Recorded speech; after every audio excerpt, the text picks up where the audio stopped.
Subscribe now and press the bell icon. Never miss an update.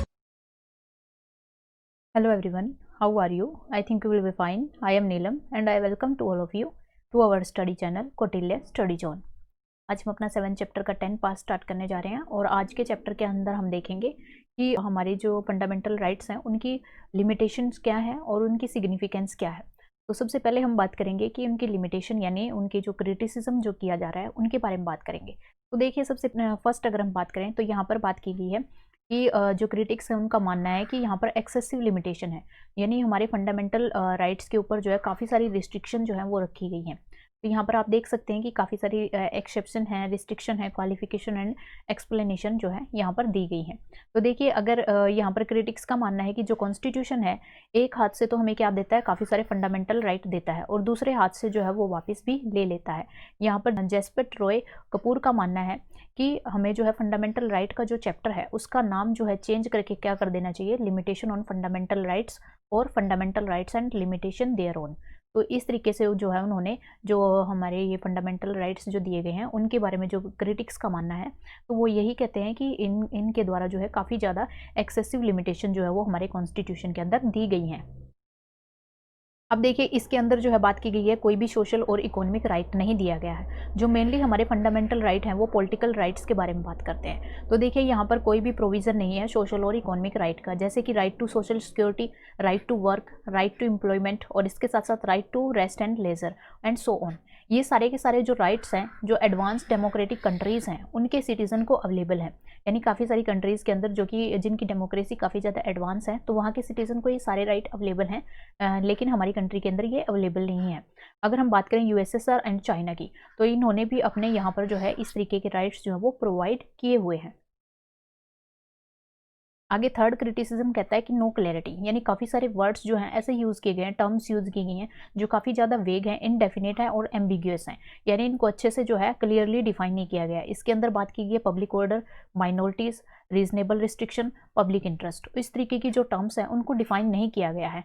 तो जो language use की गई है वो भी काफ़ी ज़्यादा कॉम्प्लिकेटेड बताई गई है और इसके साथ साथ देखिए ये कॉमन मैन की जो है समझ से बिल्कुल बाहर है। अगर हम बात करें तो ये जो है कॉन्स्टिट्यूशन जो है वो बनाया गया है किसके द्वारा, लॉयर्स के द्वारा, फॉर द लॉयर्स, लॉयर के द्वारा, लॉयर के लिए ही बनाया गया है। सर एवर जेनिंग के द्वारा इनको बोला गया है कि पैराडाइज फॉर द लॉयर है, यानी जो हमारा कॉन्स्टिट्यूशन है एक तरीके से उसको बताया गया है कि ये पैराडाइज फॉर द लॉयर है, क्योंकि ये जो लॉयर्स हैं उनकी ही समझ में आता है और किसी की समझ में नहीं आता। तो ये किसका मानना है, ये जो क्रिटिक्स हैं उनका मानना है। बात करते हैं फोर्थ क्रिटिसिज्म के बारे में, नो परमानेंसी, यानी जो हमारे फंडामेंटल राइट है वो सेक्रोसेंक्ट है। मतलब सेक्रोसेंक्ट मतलब यहाँ पर यह कोई भी जो है परमानेंट नहीं है। तो देखिए इनको जो है पार्लियामेंट क्या कर सकती है, कर्टेल कर सकती है, अबोलिश कर सकती है। जैसा कि हमारा जो राइट टू प्रॉपर्टी है वो 1978 के अंदर अबोलिश कर दिया गया। इस तरीके से कहा जा सकता है कि ये जो फंडामेंटल राइट्स हैं और ये जो कॉन्स्टिट्यूशन है वो एक तरीके से जो हमारे पॉलिटिशियन है उनके हाथ में एक तरीके से प्ले टूल, खेलने का जो है खिलौना है। ठीक है, उनके हाथों में एक खिलौना है ऐसे पॉलिटिशियन के लिए जिनकी मेजोरिटी में जो है सरकार बन जाती है।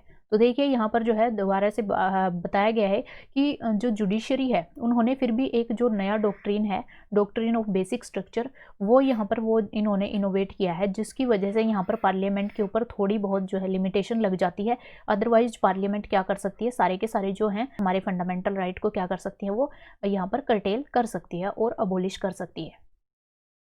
बात की गई है फिफ्थ क्रिटिसिज्म के बारे में, सस्पेंशन ड्यूरिंग इमरजेंसी, यानी इमरजेंसी के दौरान पर हमारे सारे फंडामेंटल राइट जो हैं एक्सेप्ट आर्टिकल 20 और 21 को छोड़कर सारे के सारे जो हमारे राइट्स हैं वो क्या हो जाते हैं, वो हमारे सस्पेंड हो जाते हैं, जो कि एक तरीके से हमारे जो डेमोक्रेटिक जो सिस्टम है उसको एक तरीके से कट करने की बात करते हैं कि अगर हमारे सारे फंडामेंटल राइट जो हैं वो खत्म हो जाएँ तो इसका मतलब ये है कि कंट्री का जो डेमोक्रेटिक सिस्टम है वो जो है खतरे में है। तो देखिए ये जो है बात करते हैं क्रिटिक्स, वो कहते हैं कि इनको जो है इमरजेंसी और नॉन इमरजेंसी दोनों की सिचुएशन में जो है इनको क्या कर देना चाहिए, दोनों के टाइम पर इसको एनफोर्स में रहना चाहिए। आगे बात की गई है एक्सपेंसिव रेमेडी, यानी एक तरीके से बात की कि जो जुडिशियल प्रोसेस है वो काफ़ी ज़्यादा क्या है, एक्सपेंसिव है और एक कॉमन मैन के लिए काफ़ी ज़्यादा प्रॉब्लम्स यहाँ पर क्रिएट होती हैं अगर वो जो है अपने फंडामेंटल राइट्स के लिए उनके लिए कोई भी आवाज़ उठाता है। तो एक तरीके से बात की गई है, क्रिटिक्स कहते हैं कि ये ओनली रिच सेक्शन को बेनिफिट देते हैं, पुअर सेक्शन को कोई भी इससे बेनिफिट नहीं मिलता। आगे बात की गई है 7th prevention detention. Prevention detention मतलब किसी व्यक्ति को जो है डिटेन करके रखना, अपनी कस्टडी में रखना। तो देखिए ये आर्टिकल 22 के अंदर बताया गया है। तो देखिए आर्टिकल 22 को बोला गया है कि ये फंडामेंटल राइट की एक तरीके से स्पिरिट को जो है क्या करता है, टेक अवे। यानी स्पिरिट जो है फंडामेंटल राइट की, फंडामेंटल राइट क्या प्रोवाइड करते हैं, हमें लिबर्टी प्रोवाइड करते हैं। यानी लिबर्टी जो प्रोवाइड करते हैं वो किसके द्वारा जो है यहाँ पर वापस ले ली जाती है, आर्टिकल 22 के द्वारा। क्योंकि आर्टिकल 22 में जो है किसी पर्सन को डिटेन करने की बात की गई है, और एक तरीके से ये क्या है, स्टेट की आर्बिट्रेरी पावर है जो कि इंडिविजुअल की लिबर्टी को क्या करती है, हार्म करती है, उनकी लिबर्टी को जो है यहाँ पर नेगेट करती है। तो देखिए वैसे तो फंडामेंटल राइट के अंदर बात की गई है कि ये जो है लोगों के लिए राइट है, एक इंडिविजुअल के लिए राइट है। लेकिन जो क्रिटिक्स हैं उनका मानना है कि ये ज़्यादा किसके बारे में बोलते हैं, ये राइट्स ऑफ द स्टेट के बारे में बताते हैं रेदर देन इंडिविजुअल। यानी इंडिविजुअल के राइट्स के बारे में नहीं बता रहे हैं, ये स्टेट के राइट के बारे में बता रहे हैं कि स्टेट क्या कर सकता है, क्या नहीं कर सकता, किसको डिटेन कर सकता है। तो एक तरीके से यहाँ पर जो है प्रिवेंटिव डिटेंशन का क्या किया गया, क्रिटिसिज्म किया गया कि यहाँ पर अगर इस तरीके से लोगों को प्रिवेंट करके रखा जाएगा तो वहाँ पर डेमोक्रेसी होगी नहीं। तो देखिए किसी भी डेमोक्रेटिक कंट्री के अंदर ऐसा कोई भी प्रोविजन जो है किसी भी कॉन्स्टिट्यूशन के अंदर मेंशन नहीं किया गया जैसा कि इंडिया के अंदर मेंशन किया गया है। आगे 8th क्रिटिसिज्म के अंदर मेंशन किया गया है कोई भी कंसिस्टेंट फिलोसफी नहीं है। यानी हमारे कॉन्स्टिट्यूशन को बनाते टाइम कोई भी कंसिस्टेंट फिलोसफी को ध्यान में नहीं रखा गया है। जो फंडामेंटल राइट है इस किसी कॉमन फिलोसफी पर बेस्ड नहीं है। सर एवर जेनिंग का मानना है कि यहाँ पर कोई भी जो है कंसिस्टेंट फिलोसफी नहीं है, मतलब एक लगातार यूज़ होने वाली फिलोसफी यहाँ पर यूज़ नहीं की गई है। इसकी वजह से क्या होता है कि जो सुप्रीम कोर्ट और हाई कोर्ट है इनको फंडामेंटल राइट को इंटरप्रेट करने में काफ़ी ज़्यादा दिक्कत का सामना करना पड़ता है। यानी वो अपने हिसाब से जैसे उनको समझ आती है उस हिसाब से वो इंटरप्रेट कर देते हैं। लेकिन अगर एक डिफाइंड फिलोसफी होती पहले से डिसाइड, तो उसके अकॉर्डिंग इनको जो है इंटरप्रेट करना काफ़ी ज़्यादा ईजी हो जाता। अब देखिए ये हमारे क्रिटिसिज्म जो है यहाँ पर कंप्लीट हुआ। उसके बाद बात करते हैं सिग्निफिकेंस के बारे में, यानी फंडामेंटल राइट्स के सिग्निफिकेंस क्या है। ठीक है, तो देखिए काफ़ी सारे क्रिटिसिज्म होने के बाद भी तो यहाँ पर काफ़ी जो है यूज़ भी हैं। जो फंडामेंटल राइट हैं वो हमारे लिए काफ़ी ज़्यादा महत्व भी रखते हैं। ऐसा क्यों? क्योंकि एक तरीके से ये जो है हमारे डेमोक्रेटिक सिस्टम के लिए एक आधार का काम करते हैं, बेडरोक का काम करते हैं, आधार का काम करते हैं। इसके साथ साथ ये मैन को क्या करते हैं, जो पर्सन है उनको, सिटीजन को मटेरियल और मोरल प्रोटेक्शन प्रोवाइड करते हैं। थर्ड अगर हम बात करें, ये जो इंडिविजुअल लिबर्टी है उसके लिए बुलवर्क का काम करते हैं, मतलब एक तरीके से उसके लिए डिफेंसिव वॉल जो है वो एस्टेब्लिश करते हैं कि आप जो है इंडिविजुअल की लिबर्टी को अफेक्ट नहीं कर सकते। तो वहाँ पर जो है स्टेट के ऊपर रिस्ट्रिक्शन लगाई जाती है कि आप जो है किसी भी इंडिविजुअल को इस तरीके से डिटेन भी नहीं कर सकते। तो वहाँ पर आपके कुछ और राइट्स भी दिए गए हैं। अब देखिए ये फैसिलिटेट करता है रूल ऑफ लॉ को, यानी कंट्री के अंदर जो है किसका कानून का राज चलेगा, ना कि आपका। तो लॉ जो है यहाँ पर रूल करेगा लोगों के ऊपर, ना कि गवर्नमेंट जो है यहाँ पर रूल करेगी। उसके बाद देखिए ये प्रोटेक्ट करता है किसके इंटरेस्ट को, माइनॉरिटी के इंटरेस्ट को, और जो वीकर सेक्शन है उनके इंटरेस्ट को प्रोटेक्ट करता है। ये जो सेक्युलर जो हमारा स्ट्रक्चर है कंट्री का, सेक्युलर जो नेचर है उसको भी स्ट्रेंथ करता है। इसके साथ साथ जो गवर्नमेंट की एब्सोल्यूट अथॉरिटी है उसको भी चेक करता है कि गवर्नमेंट जो है अपनी मनमानी ना करने लग जाए, उसको भी चेक करता है। एक तरीके से फाउंडन स्टोन का काम करता है, किसके लिए, सोशल इक्वेलिटी लाने का प्रयास करता है, और सोशल जस्टिस जो है, जैसे अनटचेबिलिटी वगैरह जो लॉ वगैरह पास किए जाते हैं, अनटचेबिलिटी से रिलेटेड आर्टिकल यहाँ पर है। तो यहाँ पर आप देख सकते हैं social equality and social justice के बारे में बात करता है। Ensure the dignity and respect of the individual की डिग्निटी और रिस्पेक्ट की बात करता है। आर्टिकल 21 को आप यहाँ पर देख सकते हैं। आगे देखिए कि facilitate the participation of the people in the political and administrative process. तो यहाँ पर जो है लोगों को पॉलिटिकल और एडमिनिस्ट्रेटिव प्रोसेस के अंदर उनके पार्टिसिपेशन को भी इंश्योर किया गया है। तो यहाँ पर जो है ये सारे के सारे जो राइट हैं वो फंडामेंटल राइट के अंदर प्रोवाइड किए गए हैं।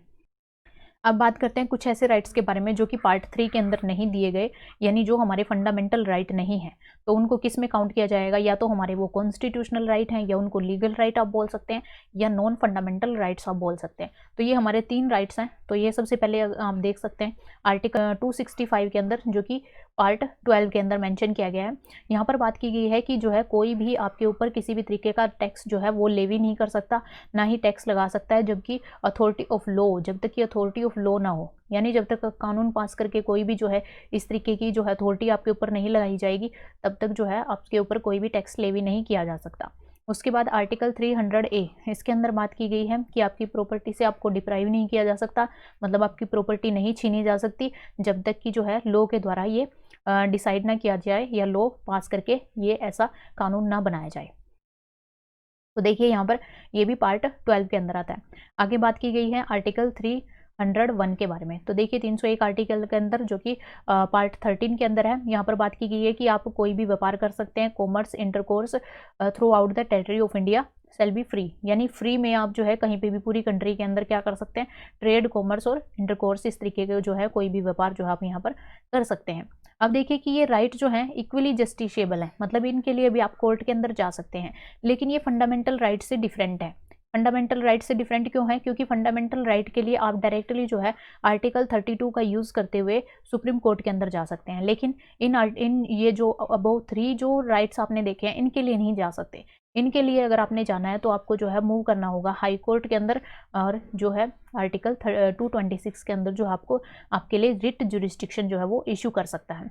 तो यहाँ पर आप हाई कोर्ट के अंदर जाएंगे, यहाँ पर आप जो है इन 3 राइट्स के लिए सुप्रीम कोर्ट के अंदर जाने के लिए आर्टिकल 32 का यूज नहीं कर सकते। अब देखिए ये वैसे तो ये सारे के सारे जो आर्टिकल्स हैं वो कंप्लीट कर चुके हैं, लेकिन एट ए ग्लांस के रूप में आप देख सकते हैं, बिल्कुल समरी के रूप में आप इनको देख सकते हैं कि कौन से आर्टिकल के अंदर क्या क्या दिया हुआ है। तो देखिए आर्टिकल 12 के अंदर हमने देखा था कि यहाँ पर स्टेट की डेफिनेशन दी हुई है। आर्टिकल 13 के अंदर देखा कि हमने ऐसे लॉ जो पार्लियामेंट द्वारा बनाए जाते हैं और वो फंडामेंटल राइट को क्या करते हैं, वोयलेट करते हैं, तो ऐसे लॉ को क्या कर दिया जाएगा, वहाँ पर उनको इनवैलिड करार दे दिया जाएगा। उसके बाद देखिए आर्टिकल 14 आता है हमारा इक्वलिटी बिफोर लॉ। 15 के अंदर बात की गई है कि आप रिलीजन, रेस, कास्ट, सेक्स और प्लेस ऑफ बर्थ के हिसाब से किसी के साथ भी आप डिस्क्रिमिनेशन नहीं कर सकते। 16 के अंदर बात की गई थी इक्वलिटी ऑफ अपॉर्चुनिटी की पब्लिक एम्प्लॉयमेंट के केस में। उसके बाद 17 के अंदर अनटचेबिलिटी की बात की गई है कि उसको अबोलिश करना है। 18 के अंदर अबोलिशन ऑफ टाइटल्स के बारे में बात की कि आप टाइटल्स को अबोलिश करेंगे। उसके बाद आर्टिकल 19 के अंदर देखिए यहाँ पे राइट टू फ्रीडम आता है। राइट टू फ्रीडम हमारा ये 5 आर्टिकल्स को कवर करता है। तो देखिए 19 के अंदर आपको जो है राइट है फ्रीडम ऑफ स्पीच का। उसके बाद 20 के अंदर है कन्विक्शन ऑफ ऑफेंसेस से रिलेटेड आर्टिकल है। उसके बाद 21 के अंदर आता है right to life and personal liberty. 21A के अंदर आता है राइट टू एजुकेशन, यानी 6 to 14 ईयर्स के जो चिल्ड्रन हैं उनके लिए राइट टू एजुकेशन की बात की है। 22 के अंदर आता है हमारा protection against arrest and detention, अगर आपको कोई अरेस्ट कर लेता है, डिटेन कर लेता है, उसके अगेंस्ट आपका क्या राइट है। उसके बाद आता है राइट अगेंस्ट एक्सप्लॉयटेशन, तो इसके लिए हमारे 2 राइट हैं 23 एंड 24।